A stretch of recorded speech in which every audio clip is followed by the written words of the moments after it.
Out, got my run in, and I want to dive in on these Pistons real quick. We're in the home stretch, three more games left. Got the Knicks and the Bucks twice, uh, and if I'm honest with you, I'm a little bit worried because I'm seeing us slip at the wrong time. And I was telling y'all back when we the Washington Wizards, I said to win every single game that we're supposed to win down the home stretch because the back end is going to be brutal. It's going to be brutal. And it's going to be a fight. And you don't want to go playoffs on a losing streak. And so I said we need to make sure that we focus on winning every game that we needed to, that we were supposed to, and we didn't. The Pistons catted off a few times. They lost one to the Wizards. They lost the Sacramento Kings. They lost a few of them that just, it was like, okay, are we really locked in? And something that came to mind was a team that I'm trying to think of the name of the team. Shit, can't even think of it. Blooper moment.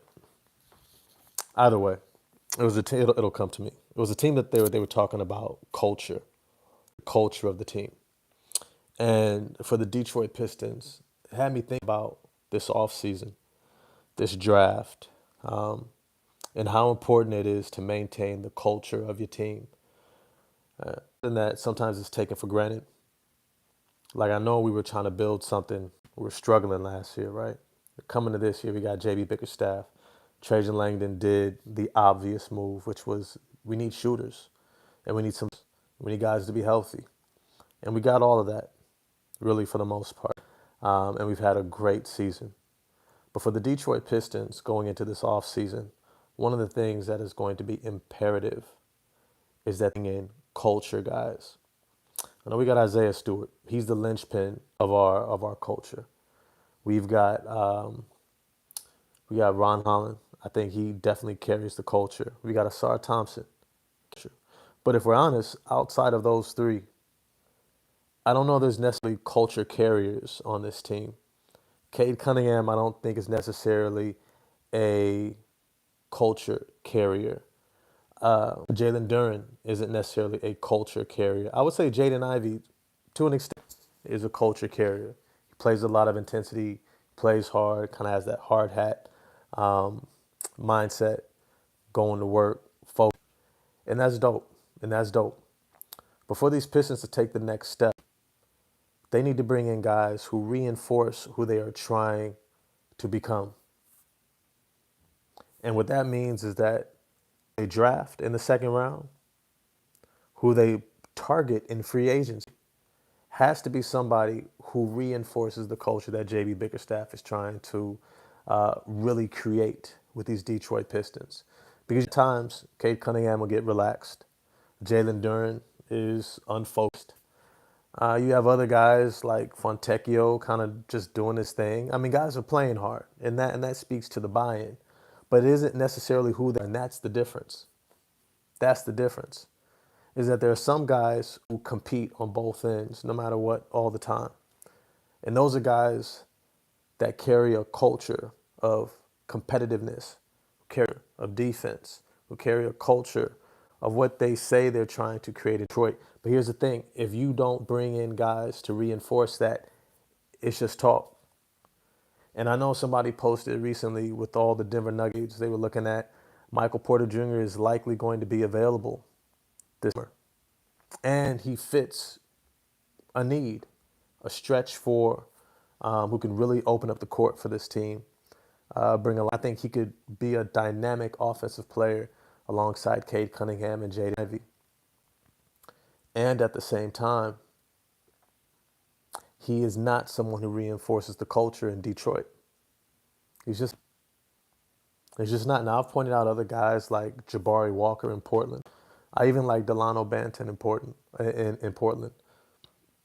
But when we think about the future of this team, we have to think about the guys who are going to allow the team to play their level of basketball that they are now setting a standard for.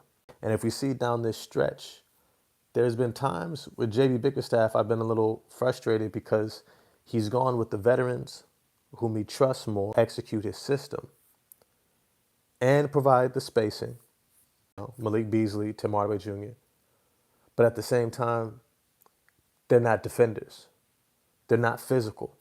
They're not hard hat guys. Guys who are going to grab you that necessary rebound in the fourth quarter. They just aren't. They get targeted defensively. And for the most part, if they're not hot, they're a liability. And so we have to think, who are the types of guys who can get both? The shooting, the veteran leadership, and the culture, the defense, the physicality, the toughness.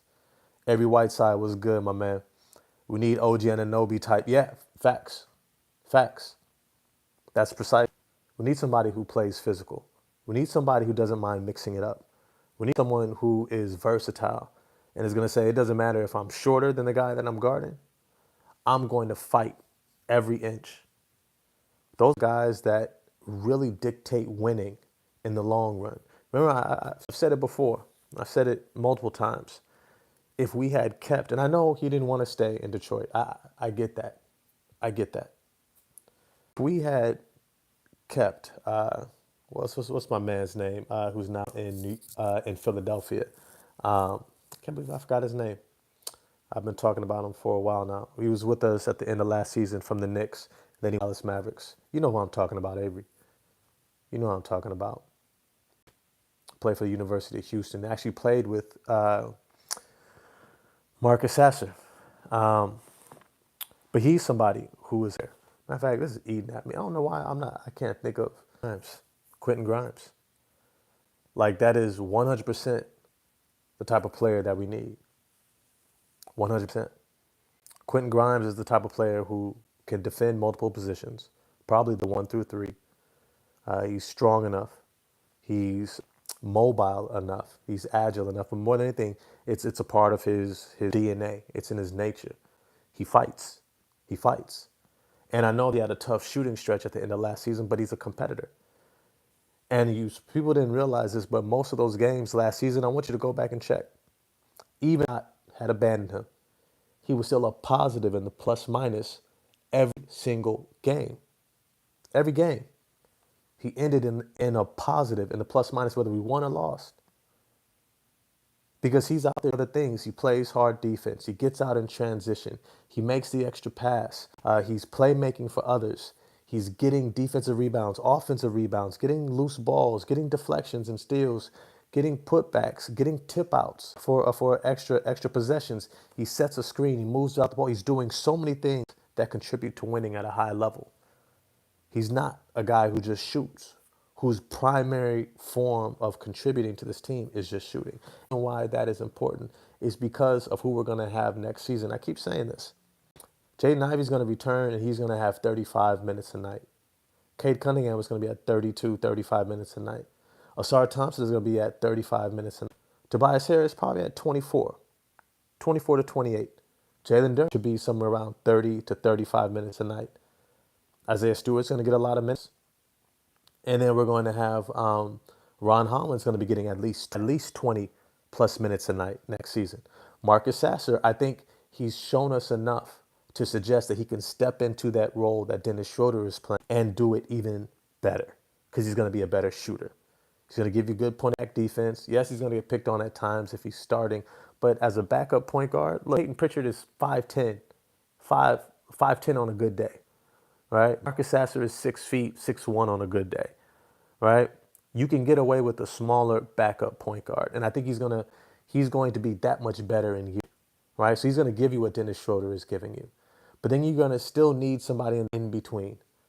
Somewhere between Ron Holland and Marcus Sasser, you're going to need someone to either play that swing position at the 3, play that 2 position, who can shoot and who can defend.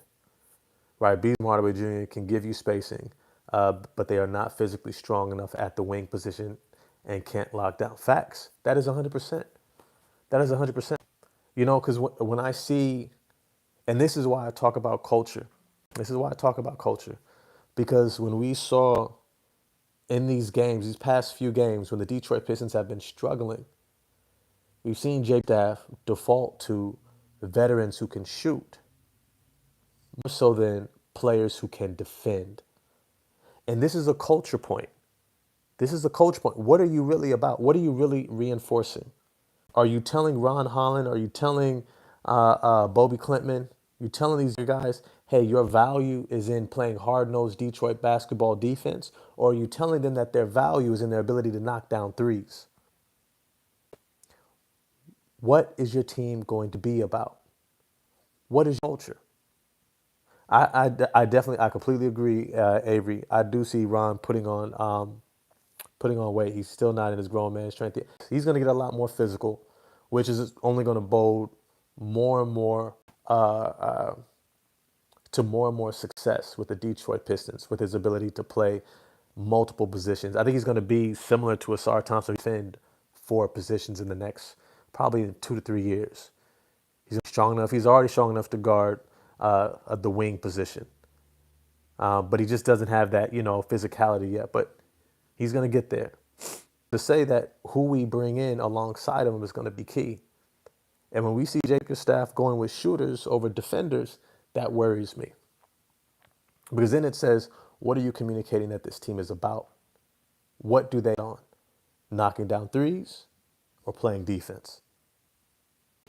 And so who I want to see them go after this offseason are guys who reinforce the culture. That's why I like Jabari Smith Jr. Now, I know some other guy out, my man in Memphis, uh, what's his name? A 7-footer who's going to be an unrestricted free agent, Santi Aldama, who comes in off the bench. He's about 6'11", 7 feet, Spanish guy, shoots threes, attacks the rim pretty well, moves well without the ball. He's a nice player. He's not a bad player. Is he Detroit basketball? That's the question. That is the one question. Is he Detroit basketball? He moves his feet pretty well defensively as well. He gives you far more defensively than Simone Fontecchio. I give you that. But is he Detroit basketball? Is he physical? Is he somebody who's going to compete every single possession? Is he going to inspire others to compete? Because that was what made the Pistons great every single time that they made a run to a championship. Those guys were fighters. Those were guys who competed every inch.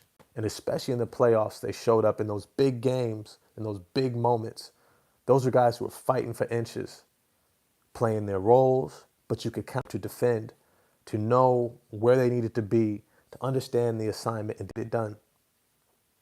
Right? So when I point out a Jabari Smith Jr., I'm pointing out somebody who's culturally fitting, even if he's not the best shooter. No, he doesn't shoot as good as Michael Porter Jr. He's going to get really good. Like, trust me. Trust me. Jabari Smith Jr. in another year or two is going to be shooting close to 40% from three. And he's going to get back to the shooter he was back at Auburn when he was in college. He's going to get there. He's going to get there. But it's to say he's a culture guy. That's the team I was thinking of. The Houston Rockets. The Houston Rockets. The Houston Rockets.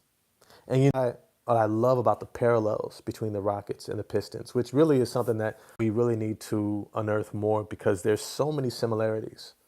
And I think that the biggest difference between the Houston Rockets and the Detroit Pistons is that the guys who are carrying the culture are the younger guys in Detroit versus the older guys in Houston, which is something to really take note of, which is why I think Ime Udoka really likes Amen Thompson. I think he's going to be their future starting point guard next to Jalen Green, if Jalen Green doesn't get moved on from.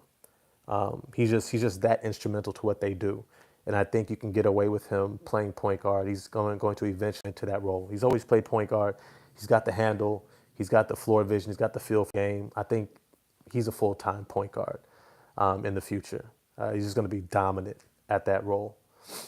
All that's to say is, Ime Udoka, he makes it a point to reinforce the culture, but it's a part of who he is. It's a part of who he is. It's the reason why he sits Jalen Green if he's not playing defense. Not just if his offense doesn't. Like, if he doesn't have a shot going, Jalen Green, we know he's hot, cold. He struggles at times. He's better, but you never know, right? His scoring is kind of, I don't want to call it empty calories, It's effective when he's right moment. But if he's not playing defense, if he's not getting back transition, if he's not fighting for loose balls and rebounds and getting deflections and moving his feet and fighting for those inches, Ime Udoka will sit him on the bench. He will sit him. He will sit him. The guy who was the number 2 pick in the draft, right behind Cade.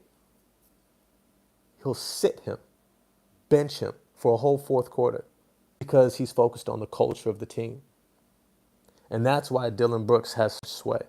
That's why guys like Fred VanVleet have so much sway, because they reinforce the culture that Ime Udoka is trying to push within the Houston Rockets. Now, here's the thing when it comes to the Detroit Pistons. We have to figure out what we want to be. And when you get down into the tight spots of the game, into the crunch time, and your team is fighting for that win, last 5 minutes or so, and you go with shooting, who are defenders. Let's be clear. Malik Beasley and Tim Hardaway Jr. are bad defenders. They're going to give you effort. They have bought into giving the effort. But you have to understand, Malik Beasley is 6'2". Shoes, he's 6'2". Tim Hardaway Jr. is 6'3.5" without shoes. Right? With the right shoes, on a good day, he gets up to 6'5", maybe. On a good day, the sun is shining. Right? Everything's just right. He's standing tall. He feels good about himself. He's 6'5". Okay. If he's playing small forward for you, what are you doing? What are you doing? It is a concession of defense when you play them on the wing.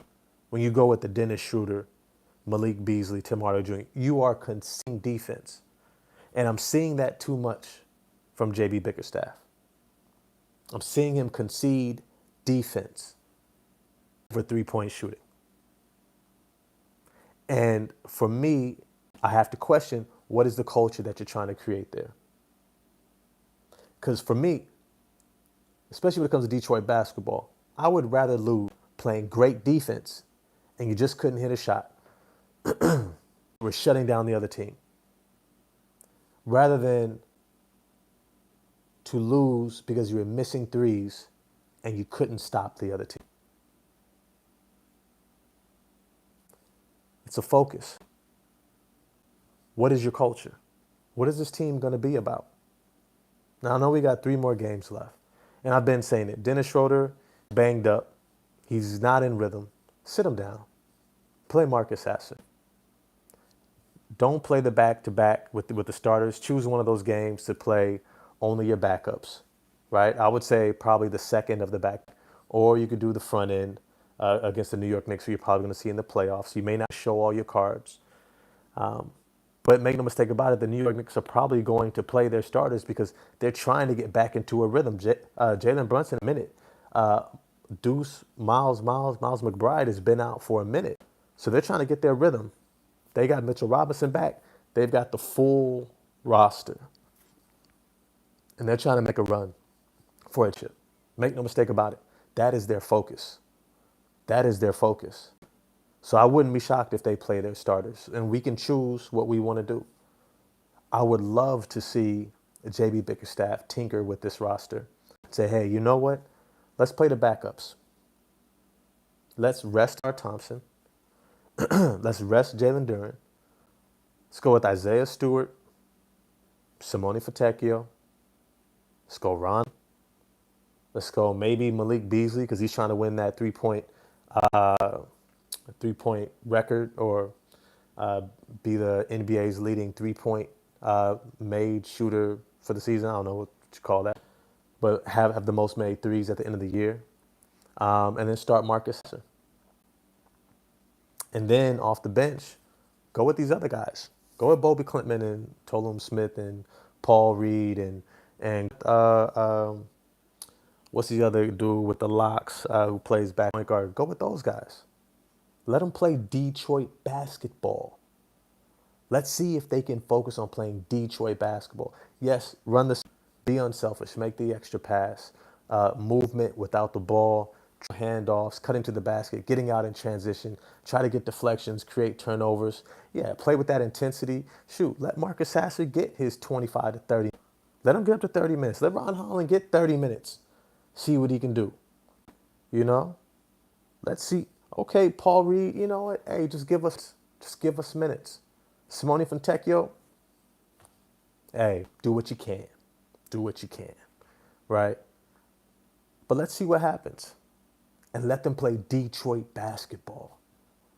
Let them get gritty, grimy, physical, moving their feet. Ron Holland, not too physical. We don't need you fouling out the game. Right? But give them the minutes. But here's the focus, Detroit. This is another reason why I really want this team to re-sign Jalen Duren and Jaden Ivey. I know there's other guys who we're looking at, but those guys are Detroit basketball, especially Jaden Ivey. Especially Ivey. Jalen Duren, I think, will grow into Detroit basketball. He's not there yet at all.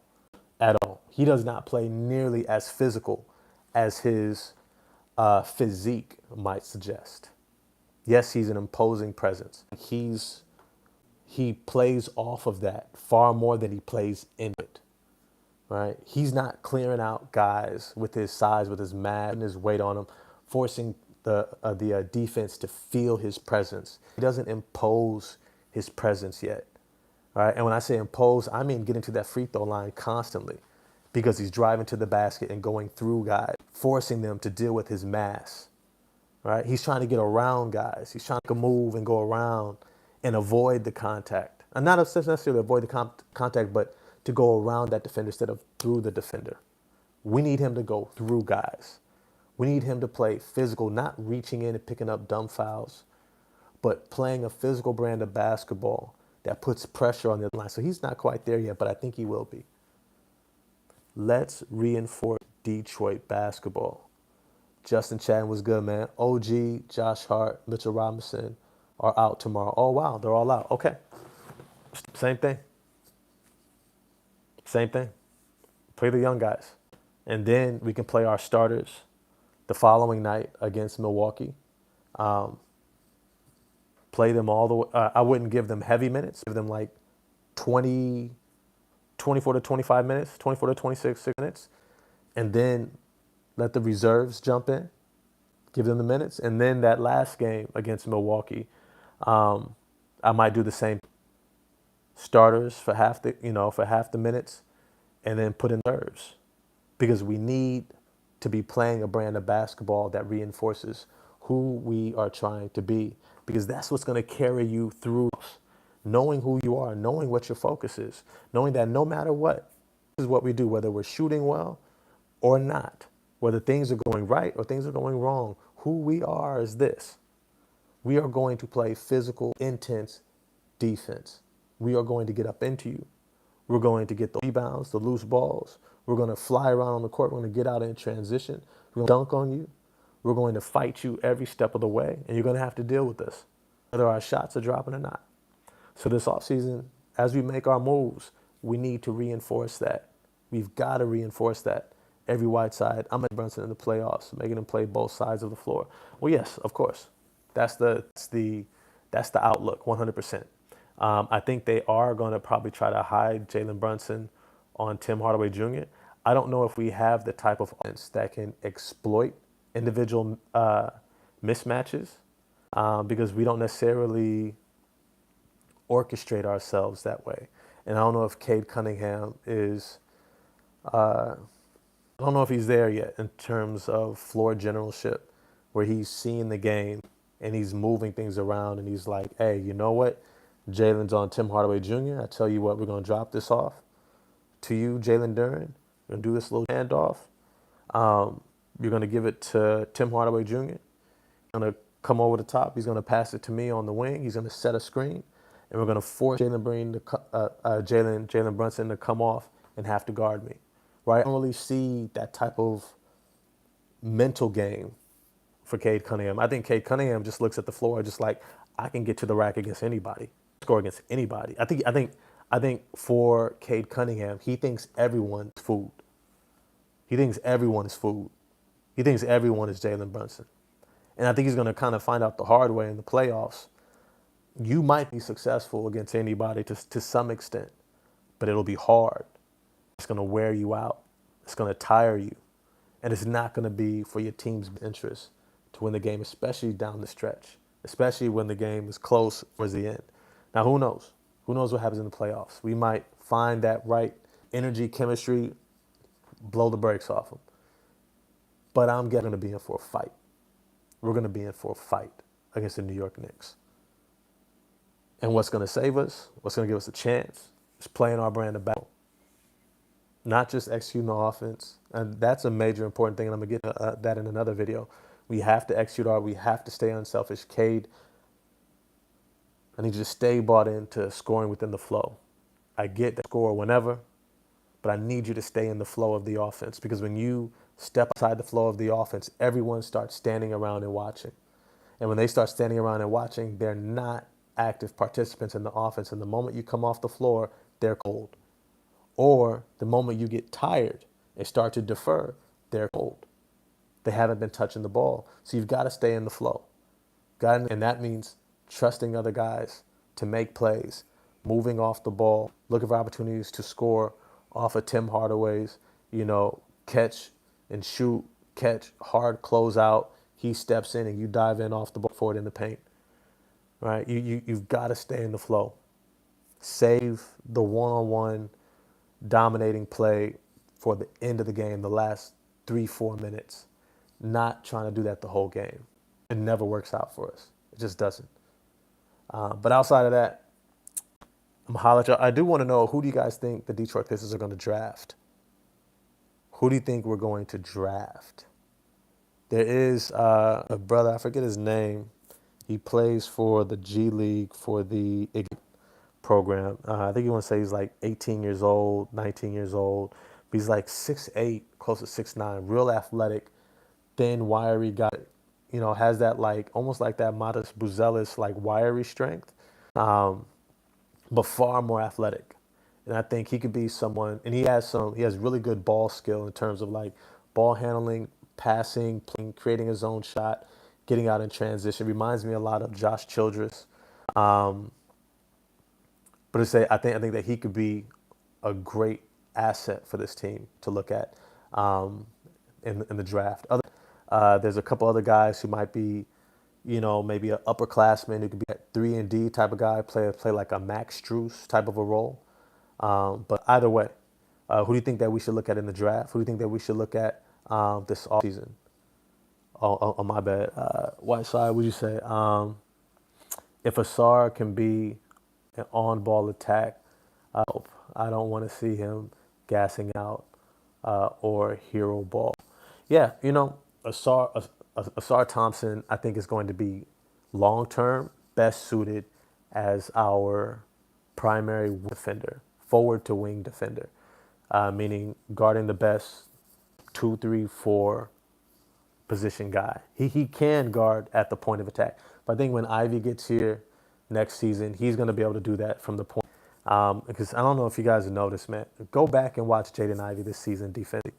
When he's at the point of attack, when he is guarding the other team's primary ball handler, primary facilitator, the person who's going to initiate offense, that guy does not even try to score on Ivy at all. Like literally. They bring it across half court. They see Jaden Ivey in a committed defensive stance, willing to fight through a screen, over the top, and get back in front. They are not even trying him because they understand how athletic he is and how long he is at 6'5", legit full 6'5" guard with a 6'9" plus wingspan, quick jump, quick twitch athlete. So physically, he put on a lot of really good mass this past summer. He came looking big. If you put him back in the backcourt with Cade Cunningham, that's going to be scary when you line up of Ivy, Cade, and Asar on the perimeter. That's going to be absolutely scary. I still have faith in Bobby Clinton. I loved what I saw in Summer League. He looked excellent. 6'10", forward, rebounds, gets out in transition, knocks down shots, moves well without the ball. Really good, really solid feel for the game. He looked really good. So I think we are in a great position. We're in a great position. But let me know what you think. Who do you think that we pursue this offseason? In terms of free agency, I know everybody wants to bring back Malik Beasley. I am lower on bringing him back. And what number? If I can get a Quentin Grimes type, meaning a guy who's a two-way player, who maybe isn't the same volume three-point shooter, but can still be a knockdown shooter, but gives me more physical defense, has more size on the perimeter. Someone who can also do other things like rebound, is switchable. I would rather have him. I would rather have that type of a player than Malik Beasley at 6'2", 6'2 and a half. It doesn't, for the role that we're going to be needing in the future. I'd rather stick with Marcus Sasser's playmaking and shooting, on-ball defense, his toughness, and he's under a really good contract in terms of his rookie deal, and then go with somebody who's going to give me a little bit more. A little bit more. But hey, let me know what you all think. Once again, it's your man 100 Grand Ross for The Rock Never Stops. I'm going to see y'all tonight. We got the Knicks. Let's go Detroit basketball. Peace.